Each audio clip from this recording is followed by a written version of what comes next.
Permettez-moi de vous adresser mes sincères remerciements, mes sincères félicitations à vous et à vos assesseurs. Remerciements par rapport à la dextérité, au professionnalisme, à la compétence, à la sagesse, à la patience avec lesquelles vous êtes en train de conduire ce débat depuis le 28 septembre jusqu'à maintenant. Monsieur le Président, laissez-moi vous dire que vous êtes jeune de corps, mais vieux d'esprit. Et comme le disait un de mes instructeurs, la compétence n'attend pas l'âge. Je voudrais aussi remercier le parquet, même s'il est mon poursuivant, mais tout le monde dit là-bas, je le remercie par rapport à la sagesse, au respect qu'il est en train d'accorder à nous les accusés. Ça m'a beaucoup émerveillé. Même si vous êtes adversaire à quelqu'un, s'il pose de beaux actes, il faut avoir le courage de le remercier, de le féliciter. Encore une fois de plus, merci, monsieur le parquet. Je disais que j'allais parler de moi, de mon parcours. Monsieur le Président, le colonel Blaise qui comparaît par devant votre juridiction a été incorporé dans l'armée guinéenne pour compter du 1er janvier de 1993. De 1993 jusqu'à 1994, j'étais dans les centres d'instruction pour faire ma formation commune de base.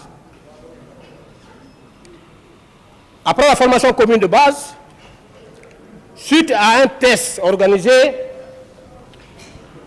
par l'état-major de la gendarmerie nationale dans le cadre du recrutement du personnel de la gendarmerie, eh bien, j'ai été admis pour prendre part à la formation des élèves gendarmes à Sonfonia en 1994.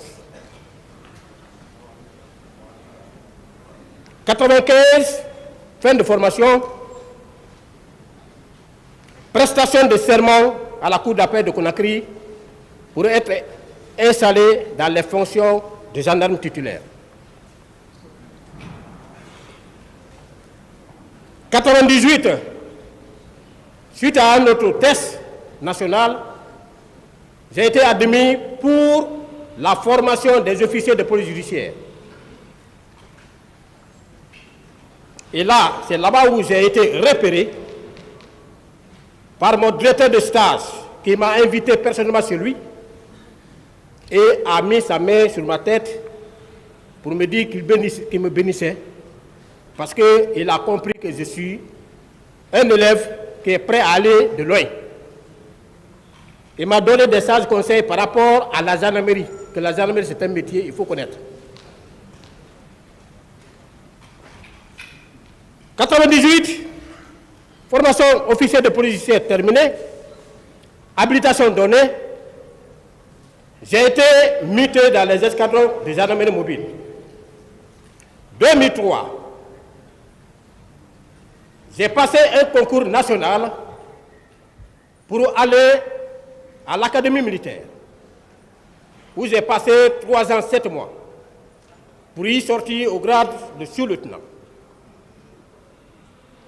2007, j'ai bénéficié d'une bourse pour la formation du cours d'application des officiers de gendarmerie à vocation régionale à Dakar.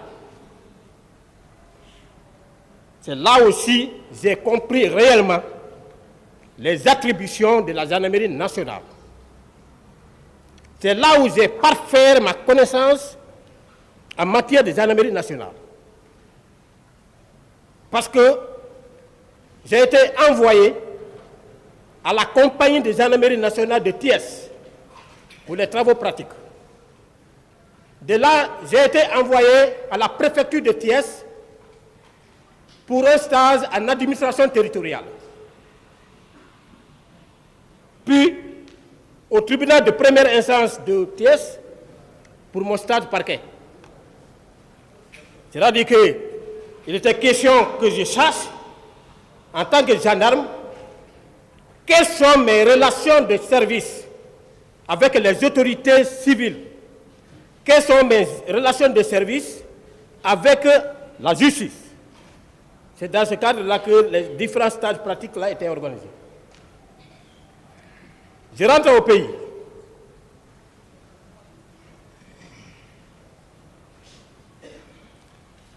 En 2010,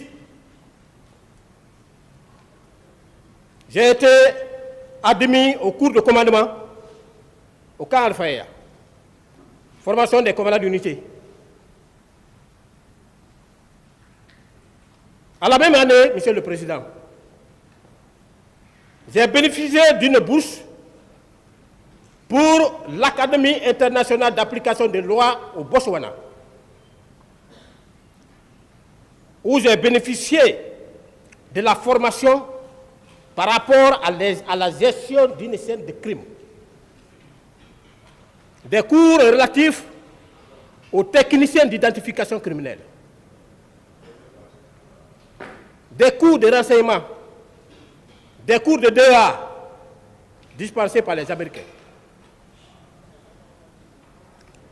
Je rentre au pays et je vous dis qu'aujourd'hui je suis très à l'aise, je suis très content. Monsieur le Président, c'est ma première fois. Parce que j'ai toujours évolué à la sourdine, à l'oubliette. Quand il s'agit de choisir des officiers pour concevoir, n'est-ce pas, des écoles, des thèmes pour la formation des élèves, pour l'évolution de l'état-major, Blaise n'est jamais oublié. Mais quand il s'agit de la distribution des postes de commandement, je n'ai jamais eu l'opportunité de m'exprimer, de partager ma connaissance, mes expériences. C'est pourquoi en 2011, quand le haut commandant a voulu me poster dans des endroits, les gens sont passés par toutes les 1000 manières. Et finalement, j'ai dit au général Badé, je ne veux aucun poste. Il m'attend, il vous dira. Il m'a nommé auprès de lui, cette fois-ci, comme son conseiller personnel, chargé du contrôle de l'exercice de la police judiciaire dans toutes les unités des gendarmeries en Guinée. À ce poste, j'ai quand même prouvé mon expérience. Je l'ai conseillé désormais que tout officier de police judiciaire qui sortait d'une formation devait faire l'objet d'une habilitation de la part du procureur général. Sinon, la procédure que le roi a établie sera entachée de nullité, sera attaquée par les avocats. J'ai cherché à mettre en place, au niveau des brigades de recherche, des fichiers criminels. J'ai produit, j'ai réédité les fiches à compléter.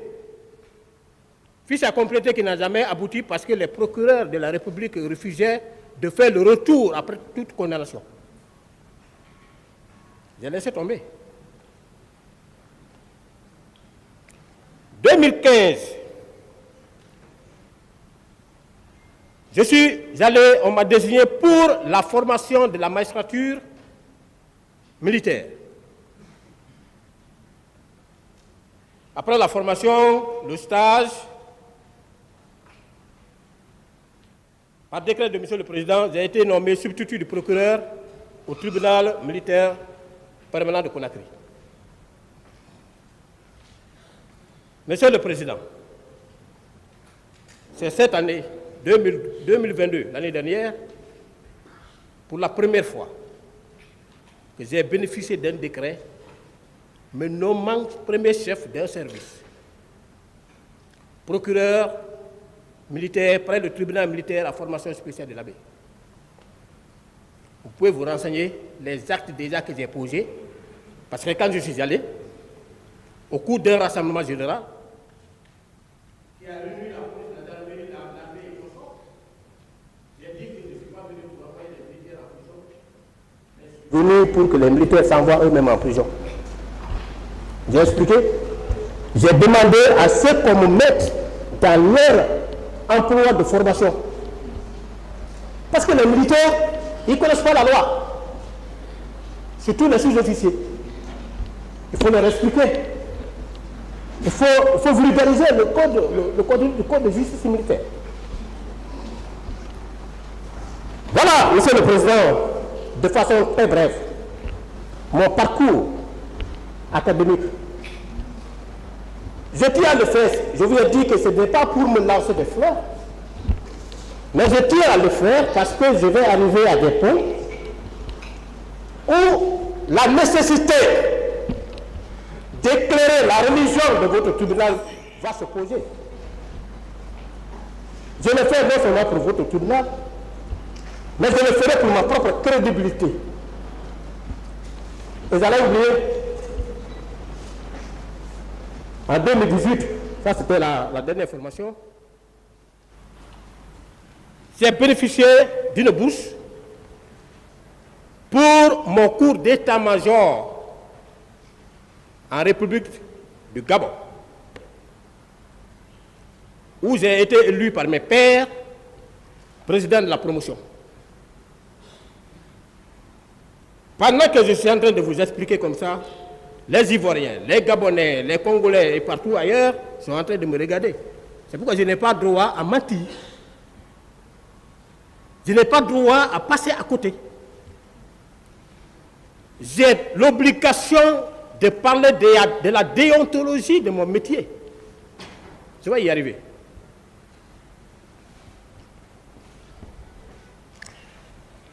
Deuxième point. Je vais vous parler parce que, comme on a l'habitude de dire, l'avocat ne représente pas le client, mais il assiste. Je vais intervertir un peu l'autre. Deuxième point, je vais vous parler des événements du 28 septembre.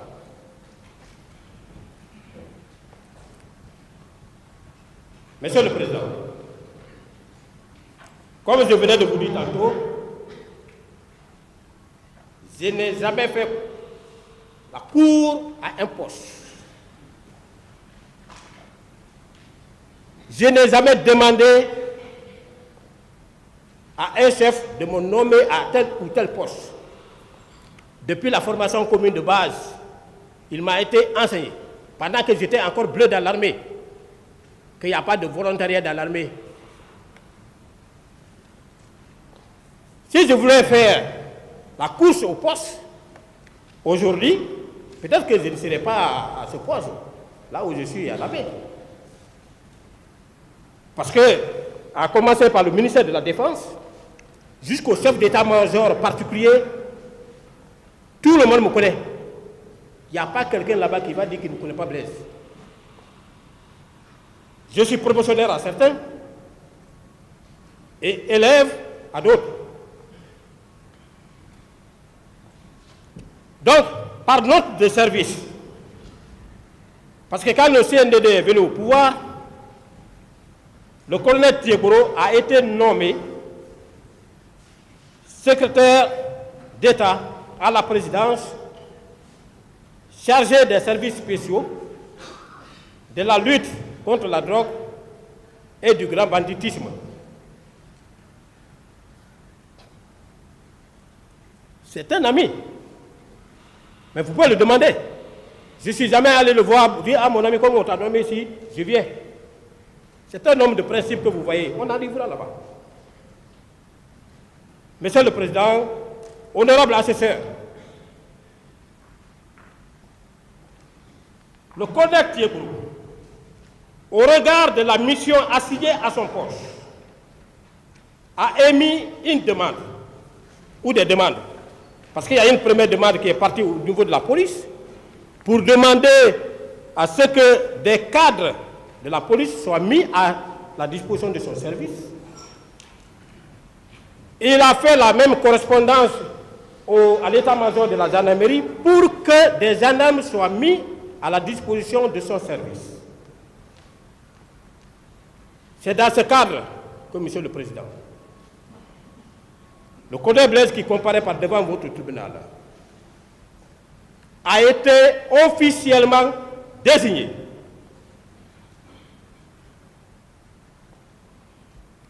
Et en toute sincérité, en toute honnêteté, avant de partir, j'ai été entretenu par le général Bardé, qui m'a dit, regardez un peu la liste des policiers désignés pour les services spéciaux. Ce ne sont que des grands commissaires de police. Donc, je ne veux pas me permettre d'envoyer des gens qui ne maîtrisent pas l'éthique et la déontologie de la gendarmerie, qui n'ont pas de niveau, qui ne sont pas titulaires au diplôme d'officier de police judiciaire. Il a fait sa liste, et là, c'était vraiment des cadres. Vous partez, mais vous êtes gendarme et vous resterez gendarme. Vous partez pour des enquêtes. Vous partez pas pour être élément de la garde présidentielle. Ce n'est pas parce que vous êtes à la présidence que vous allez être élément de la garde présidentielle. On est parti. Nous avons été reçus par le colonel Thieblo. Il nous a briefé. Il a demandé à chacun comment nous comptons travailler.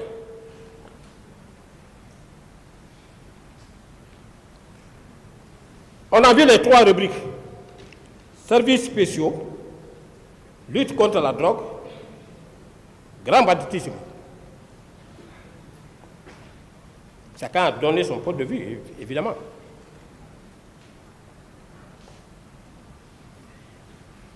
Est-ce qu'en luttant contre la drogue,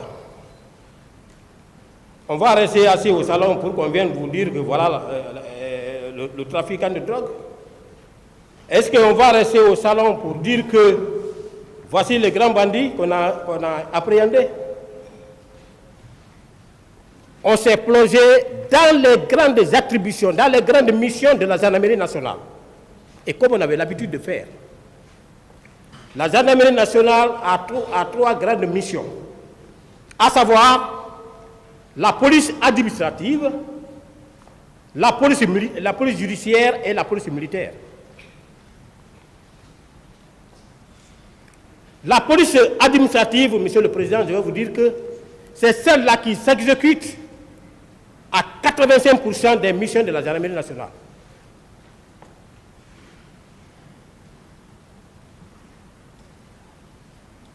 Si vous maîtrisez, la population va dormir. On s'est plongé dans le contexte des ratios. Mais vous, les magistrats, on parle des ratios, c'est vous.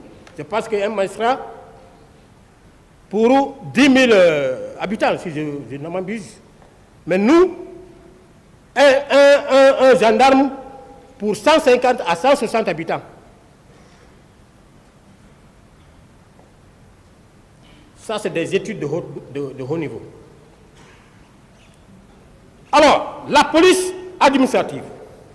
Parce que j'ai entendu ici que les éléments de Thieblo étaient partis au stade. Je suis en train de partir petit à petit comme ça pour que je puisse aboutir à la mission par laquelle nous sommes allés au stade. Si vous prenez la police administrative, vous comprendrez qu'il y a 2 rubriques. Il y a la mission de sécurité publique générale et la mission d'ordre général. La mission de sécurité publique générale, c'est celle-là qui consiste à la protection des personnes et leurs biens, à la sécurité des citoyens, à l'alerte. Et pour parler de la sécurité des personnes et leurs biens, à la protection, il faut faire allusion à la surveillance du territoire, à la visite des secteurs.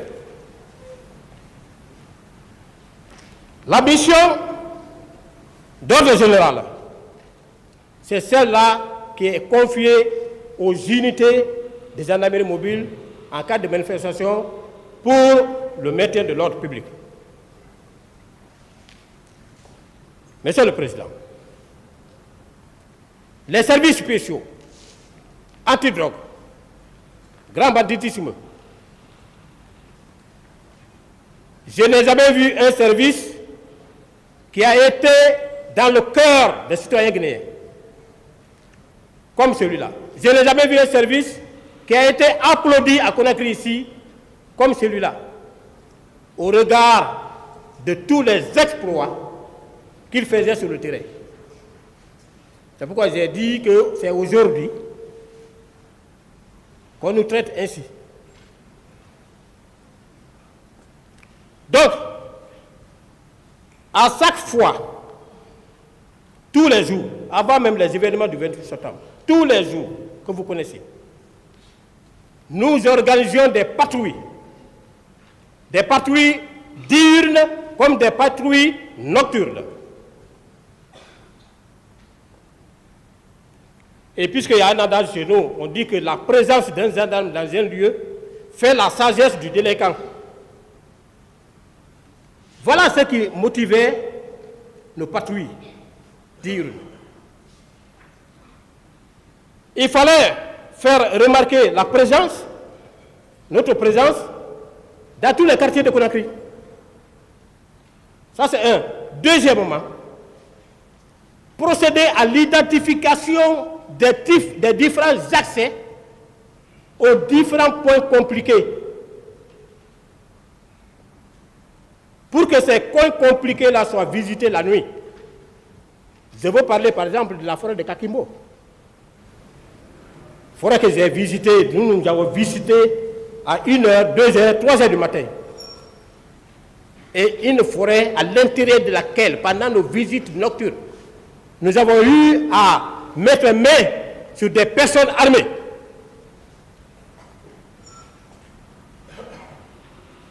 À Kakimbo, on a fait. À Kokoma, on a fait.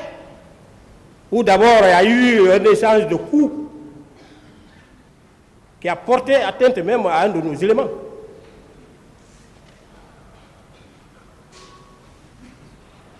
Derrière Amdala, là, comment on appelle un quartier derrière Amdala, j'ai oublié son nom. Nous sommes intervenus là. Les bandits sont venus tomber sur cette famille, arracher tous les biens. Et malheureusement pour eux, ce jour-là, ils n'étaient pas venus avec les véhicules. Ils ont enlevé tout, mettre à côté. Heureusement, il y avait un enfant là-bas, très intelligent. Cet enfant est allé rentrer dans le lit de son papa. Il a appelé son oncle.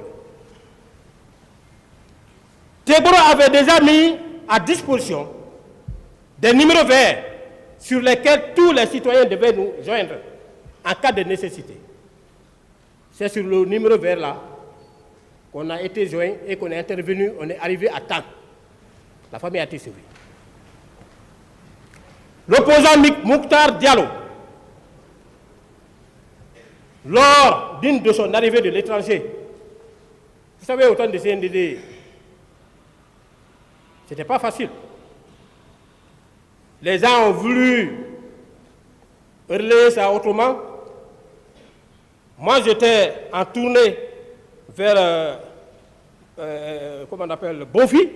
Je revenais maintenant vers le camp. Teboro m'a appelé. Mon ami, tu es où? Ah, il paraît que l'opposant arrive, les gens sont en train de mettre des barricades un peu partout. On est venu, on a cortégé. Ce jour-là, le chanteur Eli Kamano était dedans. Il dit ça, c'est les vrais démocrates. On a cortégé Mouktar Diallo de l'aéroport jusqu'à Amdala rond-point, où il a tenu son meeting. Il a fini, il a demandé à ses partisans de rentrer. Ce jour, il nous a serré la main, il nous a félicités. On a fait des interventions un peu partout. C'est ainsi que le 28 septembre, comme à l'accoutumée, nous sommes sortis pour nos patrouilles. Parce que le plus souvent, et moi-même qui vous parle, monsieur le Président, j'en ai été victime à 3 reprises. J'ai remplacé mon pare-brise, moi-même, à Sonforia. Quand il y a mouvement, les gens qui n'ont rien à foutre avec la manifestation, c'est eux-là qui enveniment les choses. C'est pourquoi on vous enseignera. Qu'est-ce qu'un manifestant? Quelles sont les composantes des manifestants? Quelle est l'idée des manifestants? Quelle peut être l'attitude d'un agent par rapport à la gestion d'une manifestation?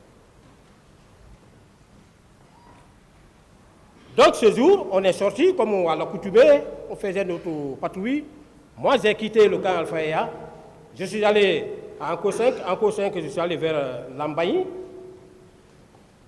Parce qu'il faut déborder, voir est-ce que réellement il n'y a pas autre chose là-bas, parce qu'une fois, à maintes reprises, nous tombions dans des embuscades. Lambaye, entre Lambaye et Nongo aussi, au pont là-bas, les gens barraient toujours. Moi, je suis parti par là-bas, aboutir à Amdalaï. J'ai pris le chemin pour aller vers le stade. Mon ami Tegour m'a appelé. Il dit, tu vas où? Tu es où? J'ai dit, ah, je suis maintenant sur la bretelle Amdalaï. Il dit, bon, ok. Moi, je viens là-bas. Je vais sensibiliser les gens là pour que, dans la mesure du possible, qu'ils acceptent de reporter même demain ou après-demain. Et on peut même encadrer leur meeting. Je leur dis, mais les gens que je vois, ils sont très nombreux. Hein. Cette fois-ci-là, ils sont très nombreux. Il m'a dit, mais moi, je ne viens pas pour la guerre. J'ai dit, tu as raison. Comme ça, c'est quand même un monsieur à féliciter. Il a dit certaines choses ici, ça, c'est de la réalité. Thiebro est allé au stade. Je suis allé, effectivement, je l'ai trouvé là-bas, mais sous un applaudissement qui ne disait pas son nom. Mais vous savez, il était comme ça au milieu de la foule. Alors il parlait, mais ceux qui étaient un peu au-delà de cette foule n'entendaient pas. C'est ainsi qu'il est monté sur un pick-up. Il a commencé dès qu'il est monté, les gens l'ont vu, les gens ont commencé à applaudir. Donc, alors, il y a eu un groupe qui quittait vers Madina pour déferler vers le stade. À partir de là, les policiers, il y a un policier qui a lancé des gaz. Vous savez, les manifestants, si vous lancez des gaz, pendant qu'ils ne se comportent pas de façon illégale, il va réagir. C'est en ce moment pour répondre aux policiers. Alors, les gens ont lancé des cailloux. Les cailloux sont venus vers Thiebro et on l'a même dissuadé de continuer. Donc, il est descendu, il est parti vers... c'est ce que me disait la fois dernière, il est parti vers les leaders pour les sensibiliser afin qu'ils puissent aller sensibiliser leurs militants pour un report éventuel. Pas une interdiction, mais pour un report éventuel. Il est parti. Alors, pendant que je cherchais même à récupérer mes hommes, on est resté là. Ça, je vous assure, Monsieur le Président, jusqu'au jour d'aujourd'hui, quand je pense à ça, j'ai ce remords là sur ma tête. Parce que c'était ma première fois, encore une fois de plus, ma première fois, même pendant que j'étais dans les escadrons, là je faisais le maintien d'ordre dans les escadrons. Même pendant que j'étais là-bas, c'était ma première fois de me croiser sur un lieu de manifestation avec les bérets rouges de la garde présidentielle. J'ai regretté dans ma vie, jusqu'au jour d'aujourd'hui, je regrette. Parce qu'ils sont venus annihiler nos efforts.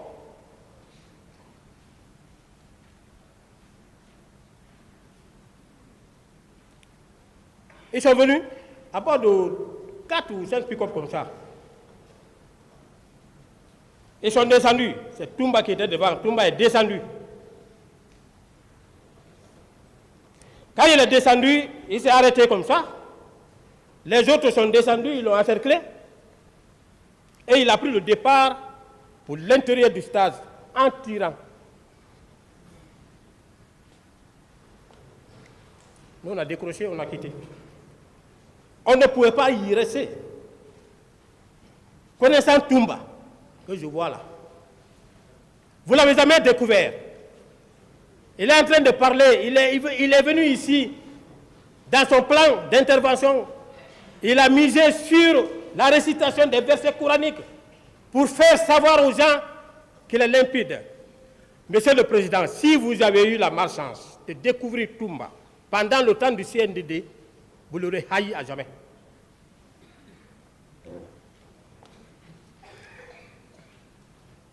Moi, il a dit la fois dernière ici qu'il ne m'a jamais connu. Et il ne pouvait pas me connaître. Il ne pouvait pas me connaître parce que je ne posais aucun acte de nature à attirer l'attention des gens vers moi. Je logeais à Koloba. Moi, quand je quitte le service, à la maison, parfois même je prenais le taxi, je viens. Et quand je viens, je suis au bureau. Donc, on s'est retiré. On s'est retiré. Dans l'armée, il y a ce qu'on appelle le repli tactique. On ne pouvait pas parler à Toumba. Regardez le scénario qui vient de se passer tout de suite. Un président de la République qui va pour inviter son aide de camp. On dit dans l'armée, le subordonné s'adresse à son supérieur avec déférence et le supérieur s'adresse à son subordonné avec correction. Moi, je suis subordonné, je vous salue, vous me regardez. Si le bouton est mal mis, si le béret est mal mis, vous avez l'obligation de me dire, de me corriger, de me rectifier dans mon habillement. C'est ce que le capitaine a voulu faire. Vous avez entendu? Simple correction, un coup de feu. Simple correction, un coup de feu. Et puisque nous étions ces adversaires potentiels que je vais développer dans le troisième point, j'étais avec les élèves gendarmes, les enfants d'autrui, je ne pouvais pas les sacrifier. C'est militairement réfléchi. On a quitté, nous sommes allés au camp. C'est étant au camp, vers le soir même, que j'ai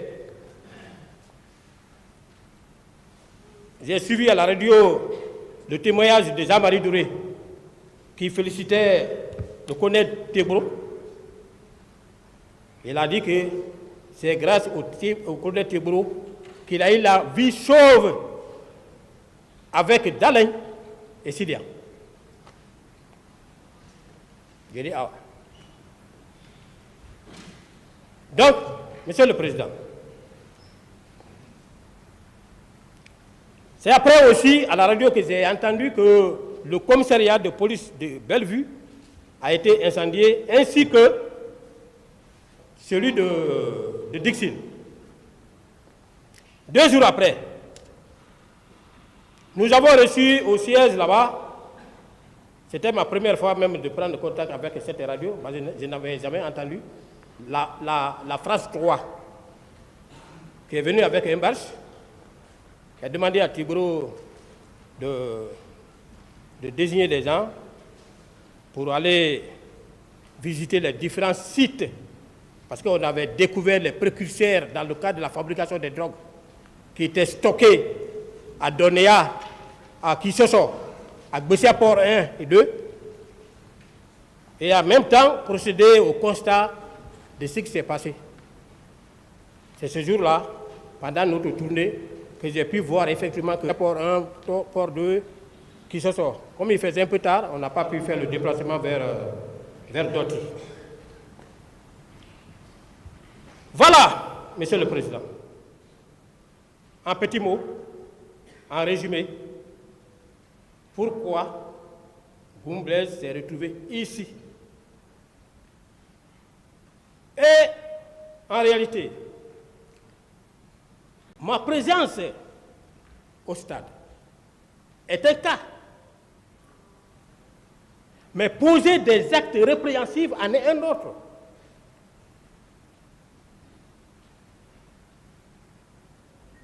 Puisque le ministère public a estimé que, pendant que j'étais là-bas, j'ai tué. On arrivera là-bas pendant la discussion sur les faits. Mais pourtant, ceux avec lesquels je suis sorti, Monsieur le Président, les deux autres, parce qu'on est sortis à bord de 3 pick-up, les deux autres sont considérés comme des témoins et sont dehors.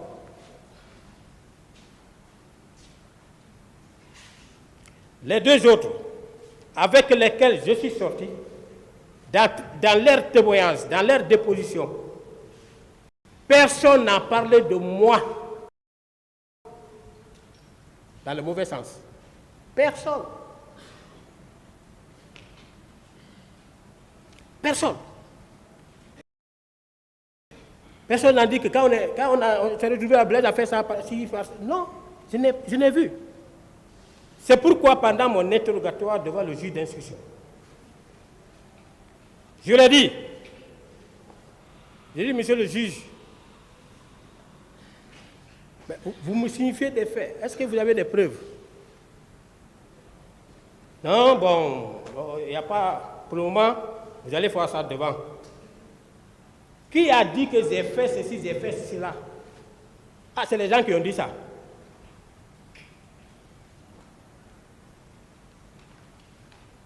D'accord. Il n'y a pas de souci. Pourtant, la preuve en matière pénale est très importante dans la mesure où elle jalonne le procès pénal depuis l'enquête préliminaire jusqu'au jugement définitif. La preuve représente ce que vaut le sang dans le corps de l'être humain.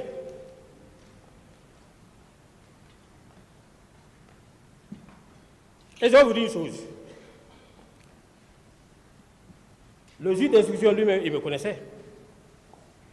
Franchement, il a dit que, comme c'est un mouvement, bon.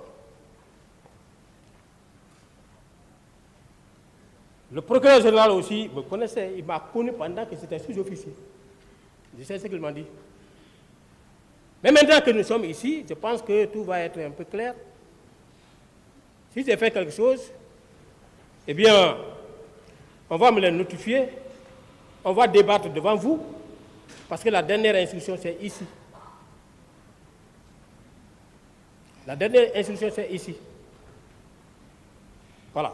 Donc, si j'ai pris la parole, c'était par rapport à ça. Troisième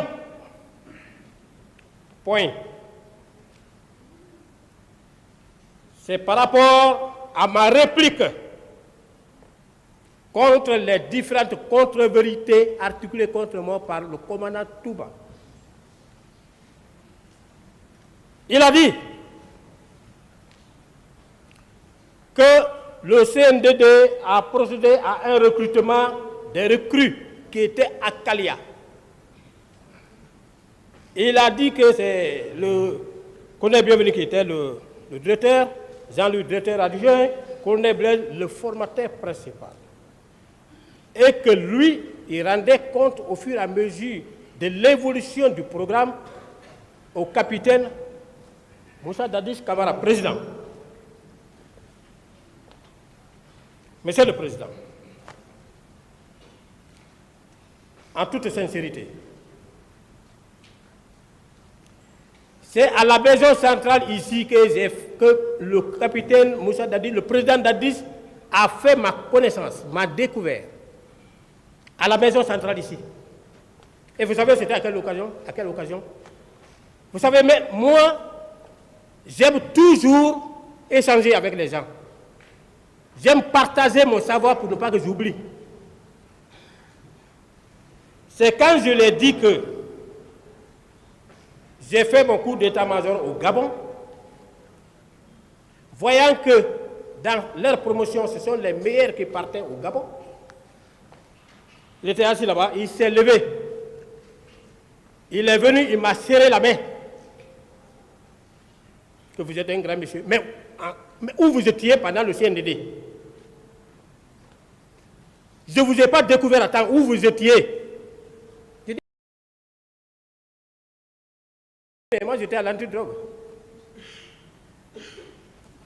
C'est ici, à la maison centrale,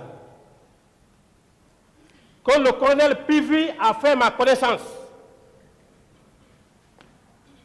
C'est ici, à la maison centrale, que le colonel Diaby a fait ma connaissance.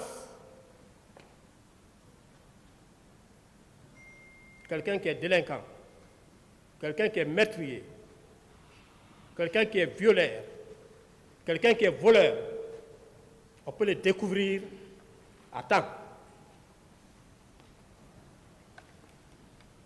Monsieur le Président, on ne peut pas rendre compte à un chef qui ne te connaît pas. On ne peut pas. 2009, je n'étais pas instructeur à Caléa. 2009, j'étais à l'antidrogue. Il a ajouté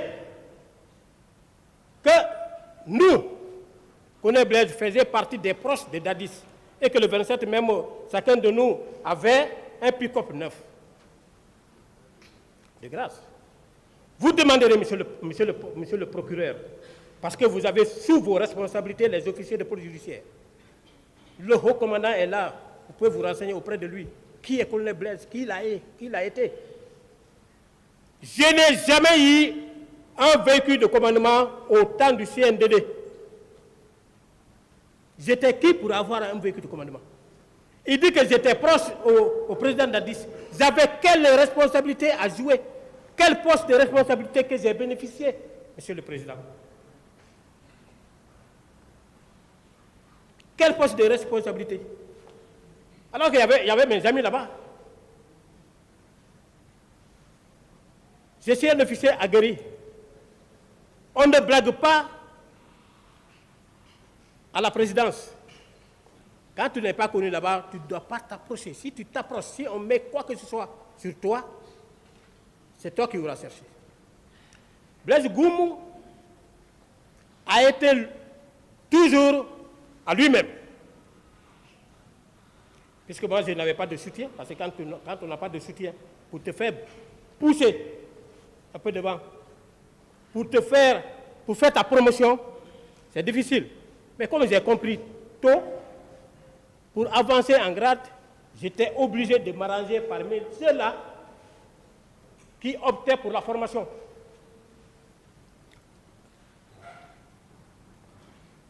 J'ai eu un logement? Non.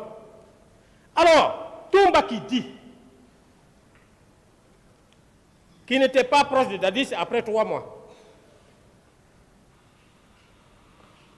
il a eu un poste de responsabilité. Je n'ai pas eu. Il a eu des véhicules. Je n'ai pas eu. Il a eu de l'argent. Je n'ai pas eu. Entre nous deux, qui peut s'estimer heureux? Qui peut s'estimer bénéficier de ce pouvoir? Monsieur le Président.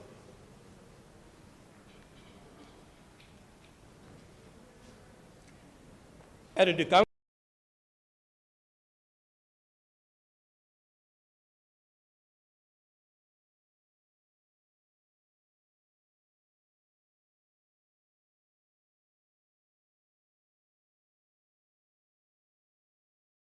du président de la République. Aide de camp du président de la République.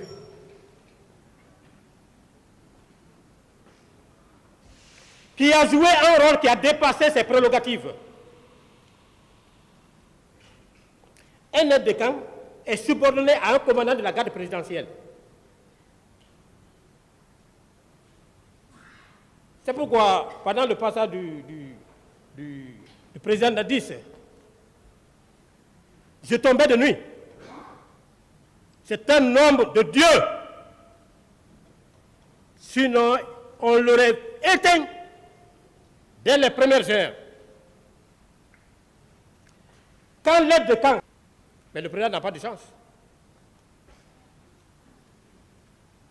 Un aide de camp, il a dit ici qu'il ne commandait que 32. Donc les éléments de salon.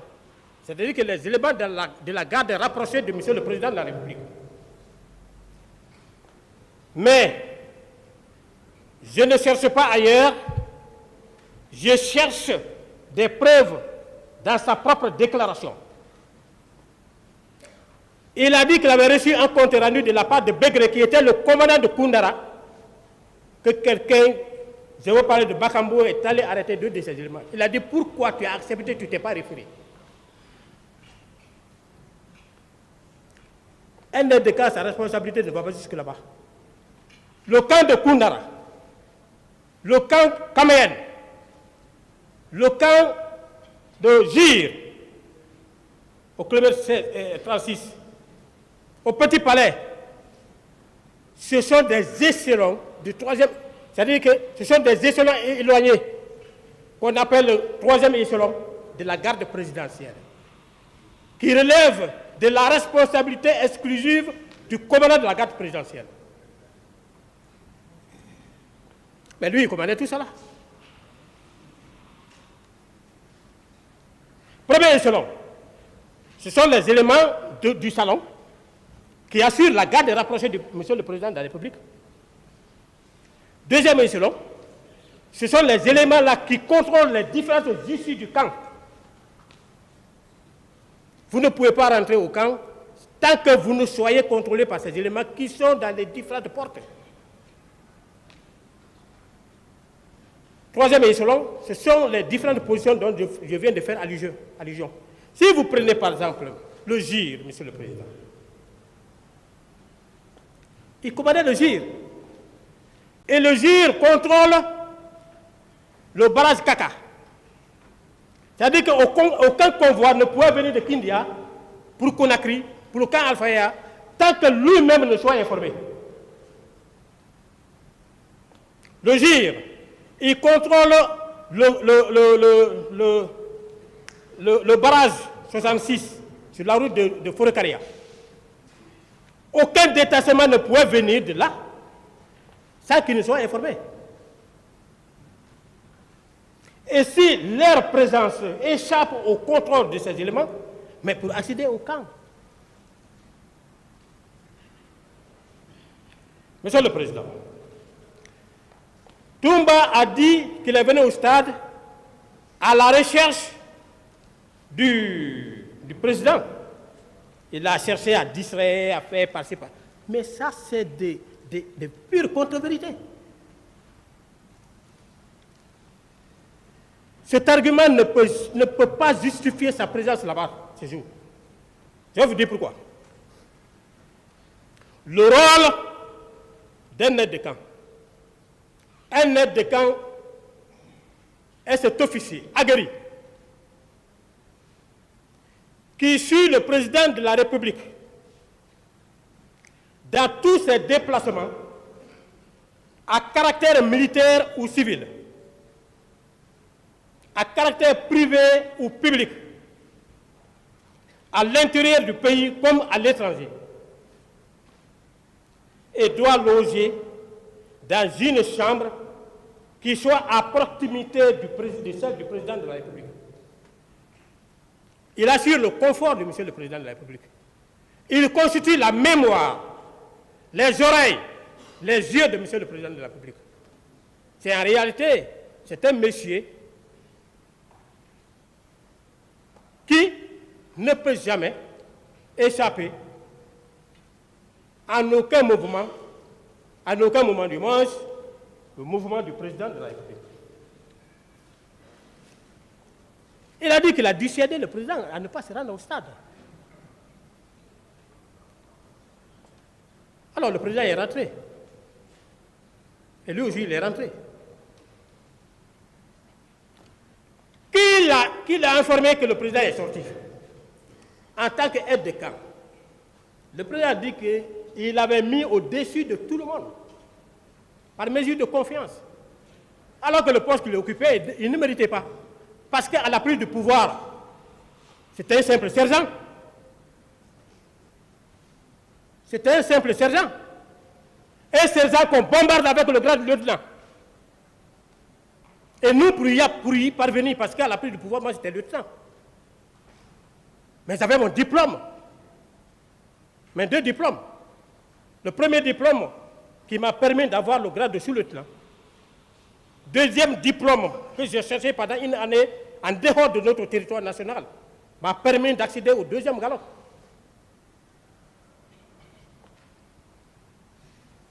Il va.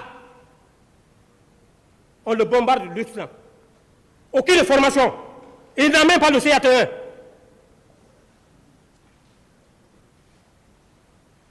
Pas de CAT1. C'est ce qui nous mène dans ce pétrin-là aujourd'hui. C'est ce qui nous mène dans ce pétrin-là aujourd'hui. Après, les gens commencent à dire que oui, les éléments du Tigboro. Mais combien de fois, combien d'années? Moi, j'ai quitté Amdalaï jusqu'au stade. Il y a eu combien de morts? Ça, c'est ma profession. Je la maîtrise. Vous avez suivi avec intérêt, avec la plus grande attention, dans cette salle, la déclaration même de nos chefs qui ont dit que la déontologie de l'armée l'interdit tout contact avec les civils pendant les manifestations. Mais qu'est-ce qui est plus clair que ça? Qui l'a envoyé là-bas? Il n'a qu'à nous dire la vérité. Quand il fut bombardé par des questions de la part de la partie civile, de la part du ministère public, il a changé de veste. Il a dit non, bon, j'étais allé, comme je n'ai pas vu le président, alors il fallait sécuriser les leaders. Les leaders étaient en insécurité. Il n'a qu'à expliquer sous quelle menace étaient placés les leaders.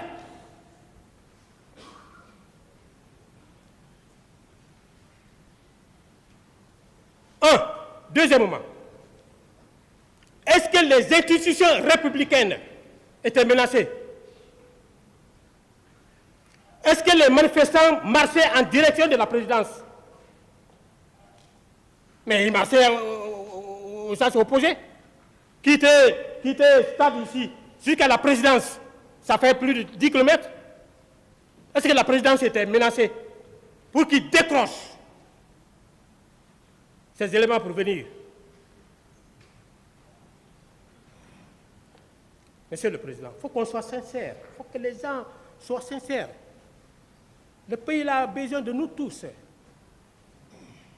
L'armée guinéenne, c'est une grande armée. Elle ne doit pas être reprochée de ce genre de faits aujourd'hui. Est-ce que les manifestations ou la manifestation ce jour-là avait entraîné ou avait poussé le président de la République à prendre un décret pour instituer l'état de siège? D'ailleurs, lui-même ne connaît même pas l'état de siège. L'état de siège, même si l'état de siège était décrété, ce n'est pas à lui d'exécuter cette mesure. Il appartenait l'honneur au chef d'état-major général des armées d'exécuter la mesure et c'est lui qui pouvait articuler son armée pour l'exécution de la mesure.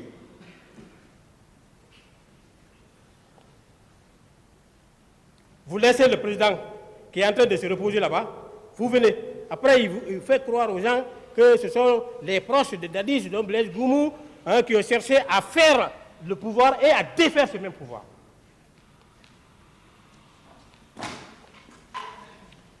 Monsieur le Président,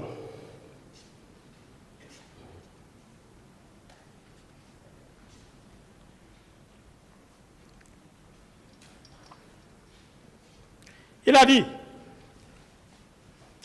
moi, en toute sincérité, Dieu est avec nous. Dieu est avec nous. Et c'est bon d'étudier. On n'étudie pas pour son papa, comme disait ma maman. Tu n'étudies pas pour moi, hein, mais tu étudies pour toi. J'ai compris aujourd'hui. Toumba va nous dire qu'à la présidence, pour éviter tout élément étranger, il faut que tout le monde porte les bleus rouges.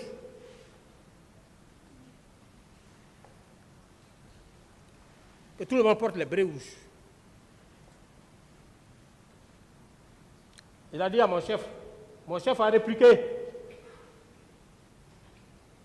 Il est venu, il nous a informé. Tu as vu ce que tu m'as dit? Qu'on doit porter les bleus rouges. Moi-même, j'ai répliqué. J'ai dit au colonel Tegoro, j'ai dit, vous avez bien fait de refuser. Nous ne faisons pas partie de l'effectif de la garde présidentielle. Notre mission, c'est une mission de la police judiciaire.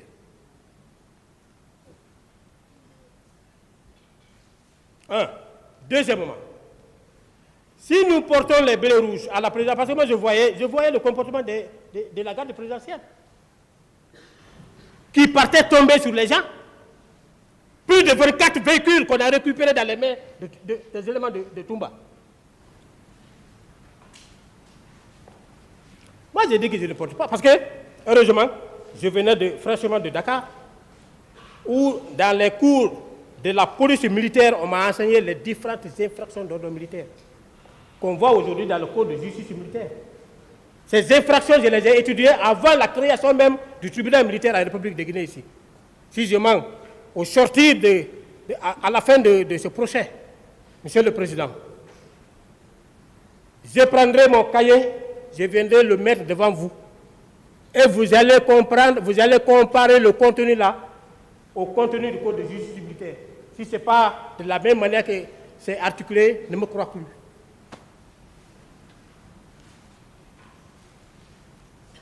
Donc, je dis, on ne peut pas le faire. Et même les infractions là, en 98, le code pénal de 98, si vous voyez à l'annexe, c'est répertorié, les infractions d'ordre militaire sont répertoriées là.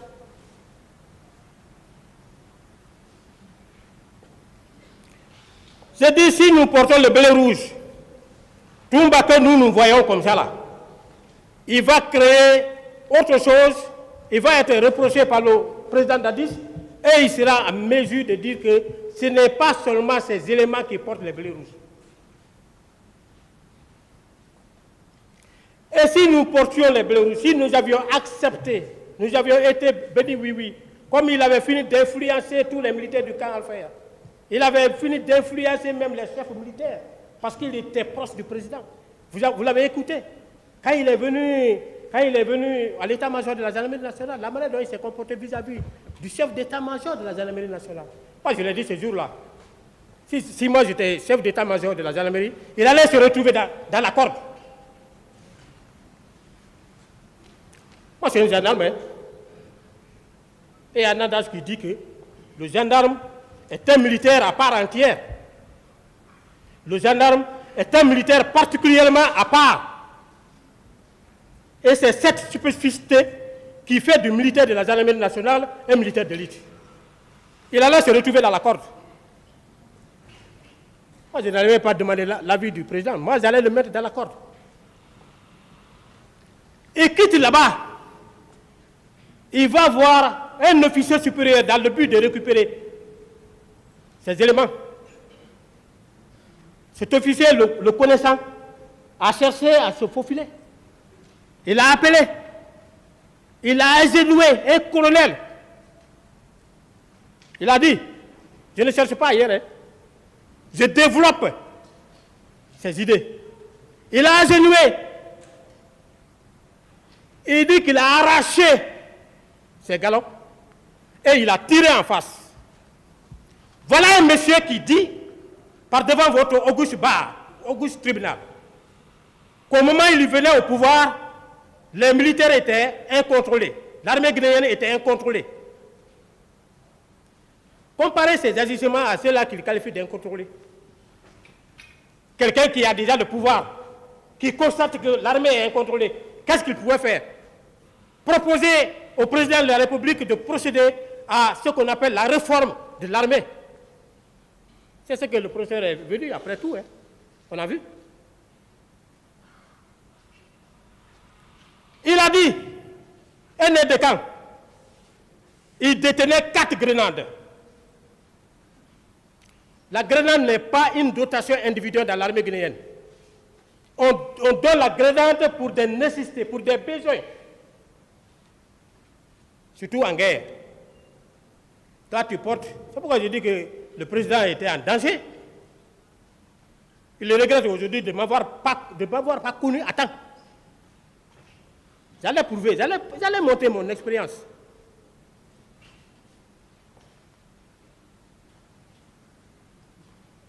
Quatre grenades. Il fait quoi avec? Voilà.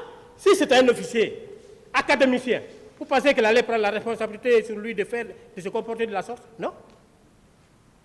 Si on portait les bonnets rouges aujourd'hui, Monsieur le Président, quelle que soit ma probité morale, quelle que soit la confiance que mes chefs ont en moi, je serais dans la difficulté de m'exprimer parce qu'il aurait dit que ce n'est pas lui seul qui portait les bleus rouges. Monsieur le Président, vous avez interrogé plusieurs personnes ici qui sont venus dire que les éléments du Tigboro portaient les bérets verts.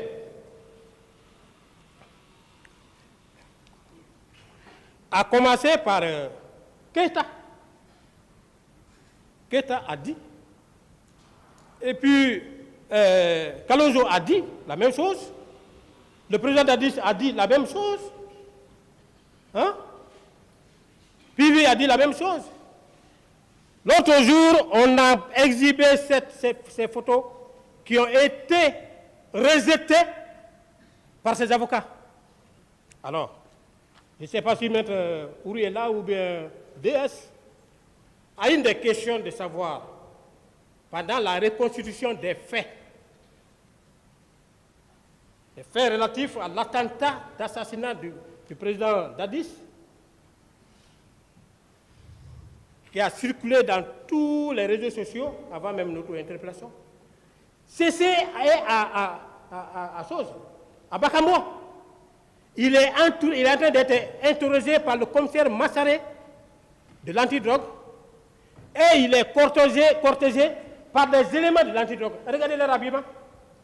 Et comparé à ça, on a rejeté ça. Pourtant, c'est vrai.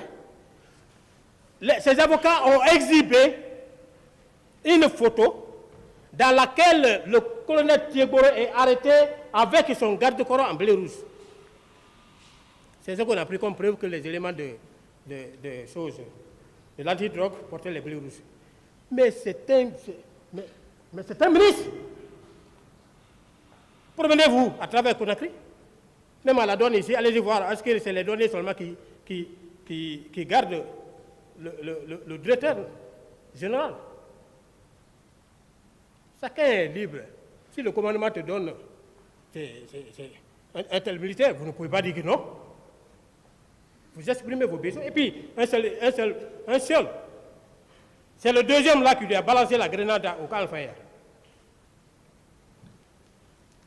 Monsieur le Président, pour étayer davantage mes propos,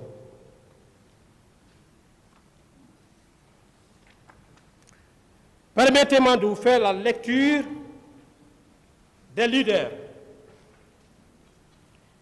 qui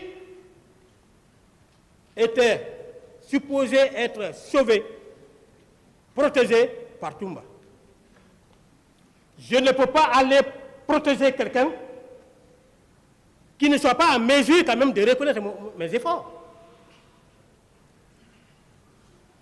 El Hadj, c'est le Dalai Diallo. Page, je fais résumer, page 3, 5, 6. Arrivé au portail de l'université Gamal Abdel Nasser, nous avons rencontré le colonel Tigboro avec une équipe de gendarmes et de policiers qui nous ont interdit de passer. Alors que nous étions bloqués devant Gamal, Colonel Diagboro est parti vers le stade et revenir 10 à 15 minutes après pour indiquer aux agents de nous céder le passage en nous demandant d'aller sensibiliser les militants. C'est ce que j'ai dit ici. Ça, c'était l'objectif majeur de la présence de Diagboro. Sensibiliser pour un éventuel report, même si c'est demain ou après-demain.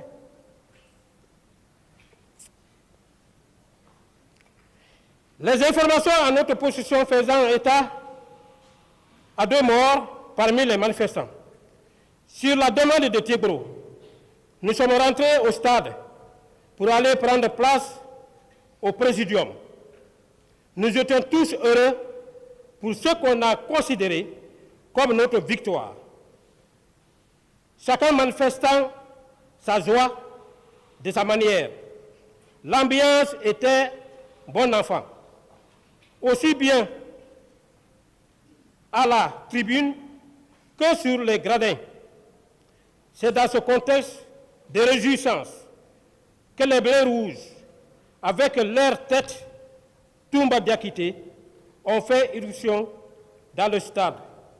Ils se sont mis à tirer à balles réelles sur les manifestants. J'ai vu des manifestants tomber. Je ne réalisais pas ce qui arrivait aux gens.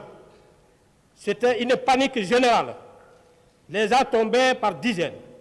C'est en ce moment que je suis descendu. Voilà. Tout le monde connaît la probité morale de El Hadj Selou. Qu'il était parti pour. Parce que quand il a échoué dans son argumentation selon laquelle il était venu chercher le président Dadis au stade, un président qui se déplace, tout le monde voyait le cortège du président. Il n'y avait pas d'obstacle entre Toumba et le logement du président Dadis. Il a dû céder. Est-ce qu'il allait regarder si toutefois il est sorti et qu'il a informé qu'il était sorti? Est-ce qu'il a demandé aux différentes barrières qu'il fallait traverser pour être sur la route, pour prendre la direction du camp et du stade? Il ne l'a pas fait. Est-ce qu'il est venu au stade trouver le cortège du président? Non. Il a échoué. Sous la pluie de questions émanant de la partie civile et du ministère public, et même de la défense, il a dit qu'il fallait protéger. Voilà un leader qu'il a protégé. Ici, c'est comme ça qu'il faut protéger quelqu'un.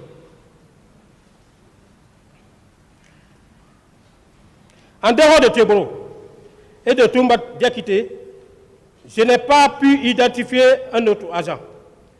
Les militaires qui m'ont maltraité et m'avaient abandonné pour mort.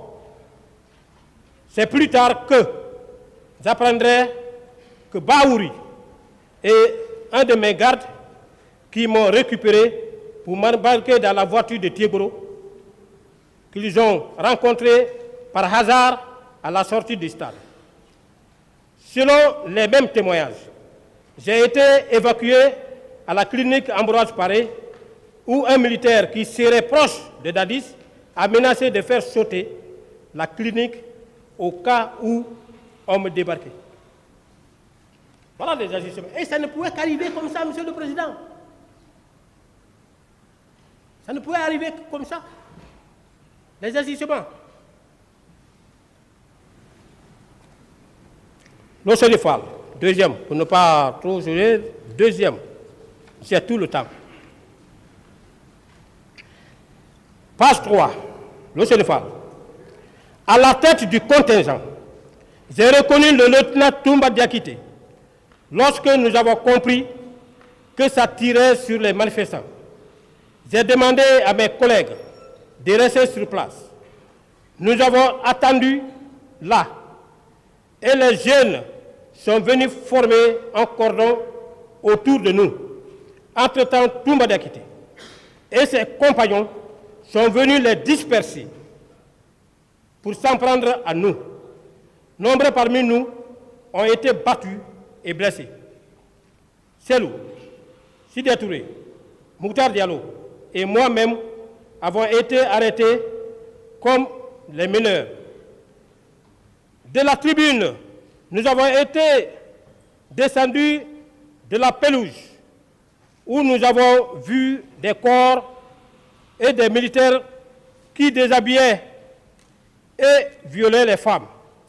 Et cela sur tout notre parcours.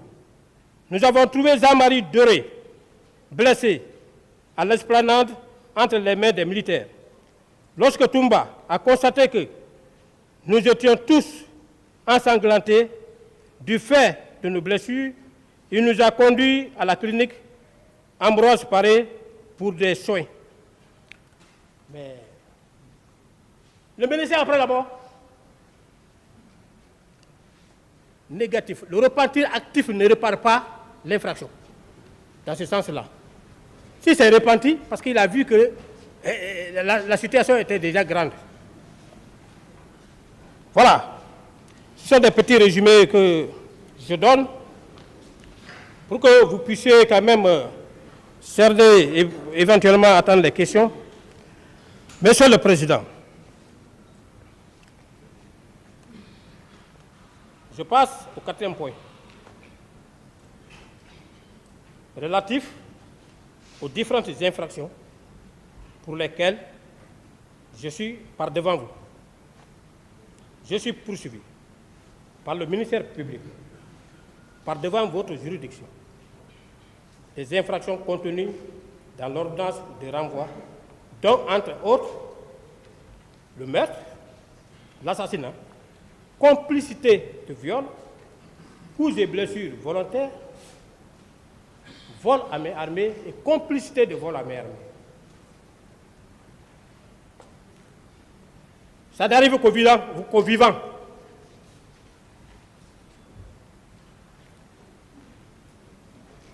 Quelqu'un m'a dit ici, il dit, mon ami, quand il est venu me rendre visite, il me connaissait. Il dit, mon ami, prends courage. Je sais que tu es croyant. Il y a plusieurs manières par lesquelles Dieu passe pour aider les gens. Nous, on te connaît, mais tu as trop souffert. Avec tout le bagage que tu as, avec toute la maîtrise que vous avez par rapport à votre corps, vous n'avez jamais bénéficié d'un poste de responsabilité. Il se peut qu'au sortir d'ici, vous pouvez avoir. C'est de cela qu'il s'agit. C'est ce qui m'a donné le moral, Monsieur le Président. Mon renvoi devant vous a causé beaucoup d'ennuis sur moi. Mes amis le savent. J'ai fait venir mon beau-père qui était malade. Ça allait mieux. Le jour où on m'a interpellé, il a piqué crise. Il n'a pas pu s'en sortir. Il est mort. Au village. Ma femme n'a pas pu faire le déplacement parce qu'elle ne pouvait pas aller et me laisser dans ce pétrin.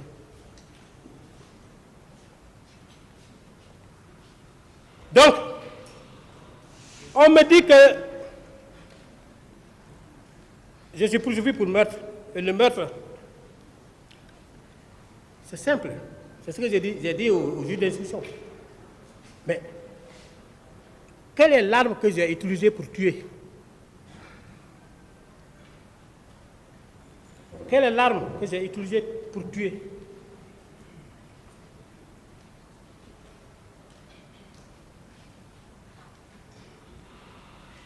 Quel est le nom de ma victime?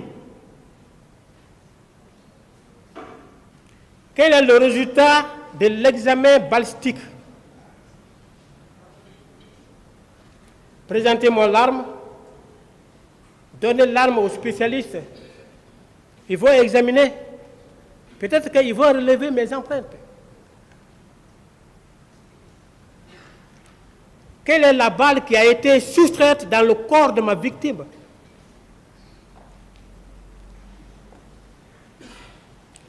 Cela n'a pas été présenté. On me dit assassinat. Meurtre commis avec préméditation ou guet-apens. J'ai prémédité devant qui? J'ai monté ce guet-apens là devant qui?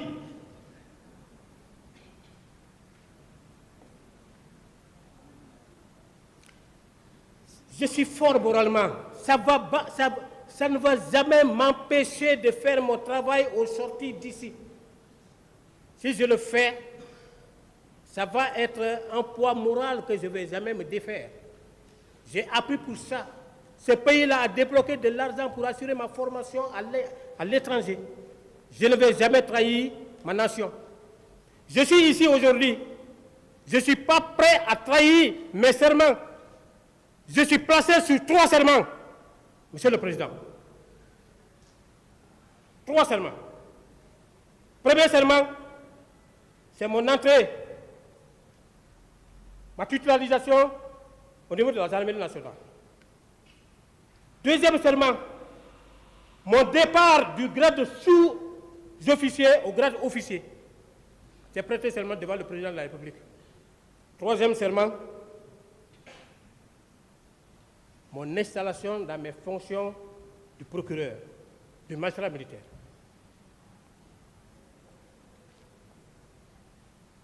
On me poursuit pour complicité de viol. Quelle est la femme qui a été violée? Qui est le violeur? L'auteur du viol. Qu'il vienne vous dire quelle a été ma participation. Est-ce que j'ai donné des instructions? Est-ce que j'ai apporté l'aide? Est-ce que j'ai fourni des moyens? Et quelles formes de moyens que j'ai fournis? Quelle aide que j'ai apportée?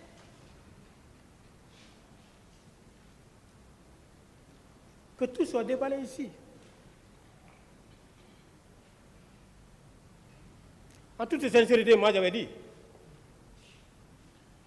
on dit qu'on me poursuit pour coups et blessures volontaires. Qui est ma victime? Quel est le certificat médical qui a été établi et qui fait un lien de causalité entre mes agissements et la blessure perpétrée?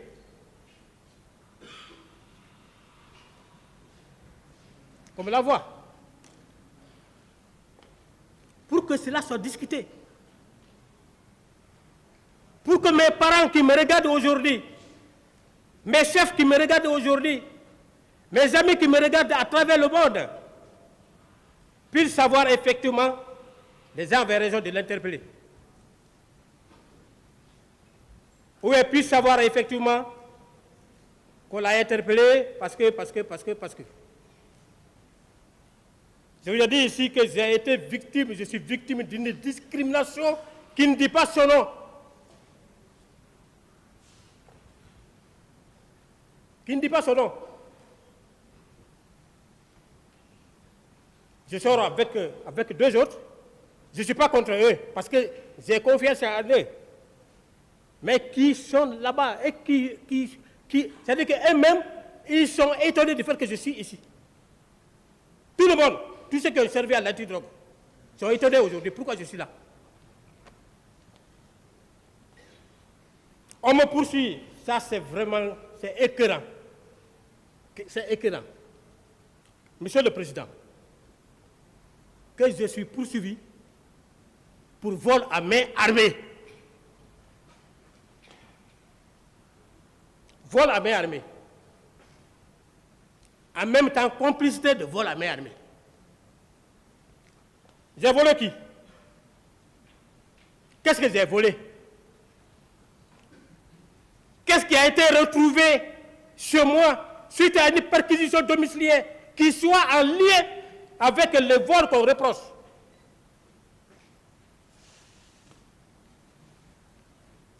Comme le prouve. Comme le prouve. Je n'aime pas tellement me lancer des fleurs, mais Monsieur le Président, je suis un officier modèle. je suis un officier sur lequel le peuple de Guinée peut compter. Je n'ai jamais fait du mal à un prochain. Dans cette salle, je ne veux indexer personne, mais dans cette salle, il y a beaucoup de personnes qui m'ont côtoyé. Il y a beaucoup de personnes avec lesquelles j'ai fait des missions. Ils me connaissent, elles me connaissent du moins.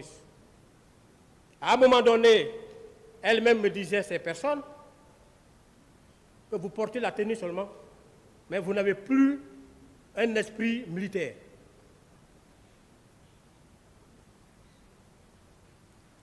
Alors,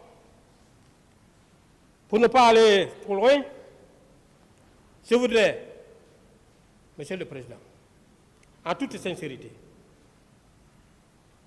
sous toute réserve parce que je reviendrai après que les questions auront été, toutes les questions auront été posées. J'aurai beaucoup de choses à vous le dire concernant. Mais très humblement, je me mets à votre entière disposition pour des questions éventuelles. Mais je voudrais, en toute sincérité, qu'on m'aide. On n'ira pas en divulgation. Qu'on m'aide. Comment m'aider? Qu'on discute fortement. Qu'on discute fortement les faits pour lesquels je suis ici. Pour que je sois moralement déchargé. Mes parents soient moralement déchargés. Mes avocats soient moralement déchargés. Mes amis soient moralement déchargés. Mes chefs soient moralement déchargés.